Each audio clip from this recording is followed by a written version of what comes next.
Hello hi welcome back. നമുക്ക് കുക്കറിൽ ഉള്ളി ഒന്ന് വയറ്റി സമയം കളയാണ്ട് 5 മിനിറ്റ് കൊണ്ട് റെഡിയാക്കി എടുക്കാൻ കഴിയുന്ന ഒരു മുട്ടക്കറിയുടെ റെസിപ്പി ആയിട്ടാണ് വന്നിട്ടുള്ളത്. നമുക്ക് നേരെ വീഡിയോയിലേക്ക് പോവാം.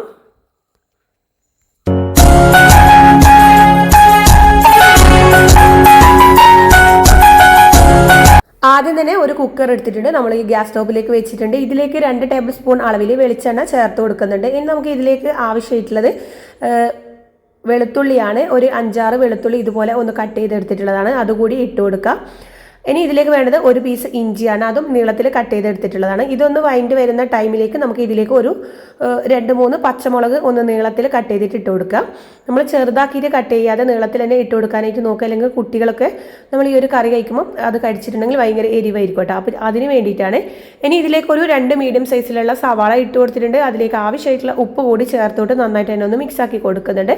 ഇനിയിപ്പോൾ ഒരു 2-3 തണ്ട് കറിവേപ്പില കൂടി ഇട്ടിട്ട് ഒന്നുകൂടി ഒന്ന് മിക്സ് ആക്കി കൊടുക്കുക. അപ്പോൾ ഇത്രയേ വേണ്ടൂ. ഇനി ഇതിലേക്ക് ആവശ്യമായിട്ടുള്ള പൊടികൾ കൂടി നമുക്ക് ചേർത്ത് കൊടുക്കാം. ഒരു ടേബിൾ സ്പൂൺ അളവിൽ മല്ലിപ്പൊടി ചേർത്ത് കൊടുക്കുന്നുണ്ട്. ഒരു 1/4 ടീസ്പൂൺ അളവിൽ മഞ്ഞൾപ്പൊടി, ഒരു ടേബിൾ സ്പൂൺ അളവിൽ മുളക് പൊടി കൂടി ഇതിലേക്ക് ആഡ് ചെയ്ത് കൊടുക്കുന്നുണ്ട്. ഇനിയിപ്പം ഒരു 1/4 ടീസ്പൂൺ അളവിൽ ഗരം മസാല പൊടി കൂടി ചേർത്ത് നമുക്ക് നന്നായിട്ട് തന്നെ ഒന്ന് വഴറ്റി കൊടുക്കാം. ഇനി ഇതിലേക്ക് ഒരു തക്കാളി കൂടി ചേർത്ത് കൊടുക്കുന്നുണ്ട്. ഈ ഒരു മണമൊക്കെ മാറുന്ന ടൈമിലേക്ക് ഇതിലേക്ക് ഒരു ഗ്ലാസ് വെള്ളം കൂടി ഒഴിച്ച് നമുക്കിതൊന്ന് അടച്ച് വെച്ച് കൊടുക്കാം. ഒരു 2 വിസിൽ അടിയുമ്പോഴത്തേക്കും നമ്മുടെ ഈ ഒരു കറി ഇവിടെ റെഡി ആയിട്ടുണ്ട്. നല്ല തിക്ക് ഗ്രേവി ആയിട്ടാണ് കിട്ടിയിട്ടുള്ളത്. നമുക്ക് ഇതിലേക്ക് വേണമെന്നുണ്ടെങ്കിൽ കുറച്ചുകൂടി വെള്ളം ഒന്ന് ആഡ് ചെയ്ത് കൊടുക്കുക.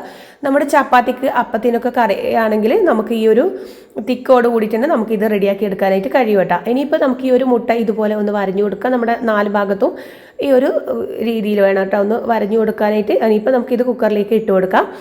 ഇനി മുഴുവൻ മുട്ടയും ഞാൻ ഇതേപോലെ തന്നെ ഒന്ന് വരഞ്ഞിട്ട് ഈ ഒരു കുക്കറിലേക്ക് ഇട്ട് കൊടുക്കുന്നുണ്ട്.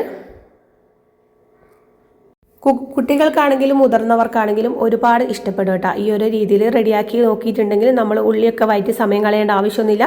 5 മിനിറ്റ് കൊണ്ട് തന്നെ നമുക്ക് റെഡിയാക്കി എടുക്കാൻ കഴിയുന്ന സിമ്പിളായിട്ടുള്ള ഒരു മുട്ടക്കറിയാണ്. അപ്പോൾ എല്ലാവരും ഈ ഒരു രീതിയിൽ ഒന്ന് ട്രൈ ആക്കി നോക്കുക. നിങ്ങൾക്ക് എൻ്റെ വീഡിയോസൊക്കെ ഇഷ്ടമാവുകയാണെങ്കിൽ ലൈക്ക് ചെയ്യാനും ഷെയർ ചെയ്യാനും, സബ്സ്ക്രൈബ് ചെയ്യാത്തവരാണെങ്കിൽ സബ്സ്ക്രൈബ് കൂടി ചെയ്യാനും മറക്കല്ലേ. ഇനി ഇതിലേക്ക് ഒരു പിടി മല്ലിയില കൂടി കട്ട് ചെയ്തിട്ട് ഇട്ട് കൊടുക്കുന്നുണ്ട്. എന്നിട്ട് നമുക്കൊന്ന് മിക്സ് ചെയ്ത് കൊടുക്കാം. അപ്പോൾ ഇത്രയേ ഉള്ളൂ. വളരെ പെട്ടെന്ന് നമുക്ക് ഉണ്ടാക്കിയെടുക്കാൻ കഴിയുന്ന ഒരു മുട്ടക്കറിയുടെ റെസിപ്പിയാണ്. നിങ്ങൾ ഇങ്ങനെ ട്രൈ ആക്കി നോക്കിയില്ലെങ്കിൽ ട്രൈ ചെയ്ത് നോക്കുക. വളരെ എളുപ്പത്തിൽ നമുക്ക് റെഡിയാക്കി എടുക്കാനായിട്ട് കഴിയും കേട്ടോ. അപ്പോൾ ഇതാ ഇവിടെ മുട്ടക്കറി റെഡി ആയിട്ടുണ്ട്. ഇനി ഒരു സെർവിങ് ബോളിലേക്ക് നമുക്കിതൊന്ന് സെർവ് ചെയ്യാം. അപ്പം കണ്ടില്ലേ, നല്ല ടേസ്റ്റി ആയിട്ടുള്ള മുട്ടക്കറിയാണ്. അപ്പോൾ ഈസി ആയിട്ടുള്ള മുട്ടക്കറി ഇതാ ഇവിടെ റെഡി ആയിട്ടുണ്ട്. എല്ലാവരും ഒന്ന് ട്രൈ ആക്കി നോക്കുക. ഇനിയിപ്പോൾ ഇതിലേക്ക് ഒരു 1/4 ടീസ്പൂൺ അളവിൽ പഞ്ചസാര കൂടി ചേർത്ത് നന്നായിട്ട് ഒന്ന് മിക്സ് ആക്കി കൊടുക്കുക. നല്ല അടിപൊളി ടേസ്റ്റി ആയിട്ടുള്ള മുട്ടക്കറി തന്നെയാണ്. അപ്പോൾ ഈ ഒരു രീതിയിൽ നിങ്ങൾ തയ്യാറാക്കിയിട്ടില്ലെങ്കിൽ തയ്യാറാക്കി നോക്കുക. ഇതുപോലുള്ള നല്ല നല്ല വീഡിയോസ് ഞാൻ മുമ്പ് എൻ്റെ ചാനൽ അപ്ലോഡ് ചെയ്തിട്ട് അതൊന്നും കണ്ടിട്ടില്ലെങ്കിൽ ഒന്ന് കണ്ട് നിങ്ങളൊന്ന് സപ്പോർട്ട് ചെയ്യുക. ഇതുപോലുള്ള നല്ല നല്ല റെസിപ്പി ആയിട്ട് വീണ്ടും കാണുന്നവരേക്കും ബൈ. Thanks for watching.